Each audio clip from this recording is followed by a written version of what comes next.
அத்தா, நீங்கள் நல்லா இருக்கீங்களா? சூர்யாவும் சந்தியாவும் எப்படி இருக்கிறாங்க? நான் உங்கள் கோயிலெலாம் மன்னர் காலத்து கோயில், எங்கள் கோயிலெலாம் ஜனநாயக ஆட்சியில் கட்டினதுன்னு சொன்னேன். கோச்சிக்காதீங்க, நான் விளையாட்டுக்கு தான் அப்படி சொன்னேன்.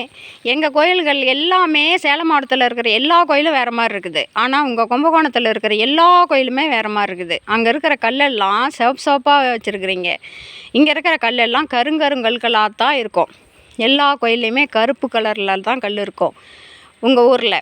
அப்புறம் நான் பார்த்த வரைக்கும் ஒரே பசுமாடு கூட, ஒரு வைக்கப்போர் குத்தேரி கூட இல்லை உங்கள் கும்பகோணத்தில். பால்லாம் நீங்கள் பாக்கெட் பால் மட்டும்தான் கும்பகோணம் ஃபுல்லும் யூஸ் பண்ணுவீங்களா? மாடே ஒன்று கூட நான் பார்க்கல. சுற்றி வந்தோம், எவ்வளோ தூரம் சுற்றினோம். உங்கள் ஊரை தாண்டி ரொம்ப தூரம் வர வரைக்குமே ஒரே பசுமாடோ ஒரு வைக்கப்போர் குத்தேரியோ எதுவுமே இல்லை. அங்கேருந்து நெல்லம்பில்லெல்லாம் எங்கள் ஊருக்கு தான் வருது, சேலத்துக்கு தான் வருது. எங்கள் காரோடையே சேர்ந்து 4-5 பில்லு லாரிங்க சேலத்துக்கு தான் வந்தது. நீங்கள்லாம் பாக்கெட் பால் தான் வாங்குவீங்களா?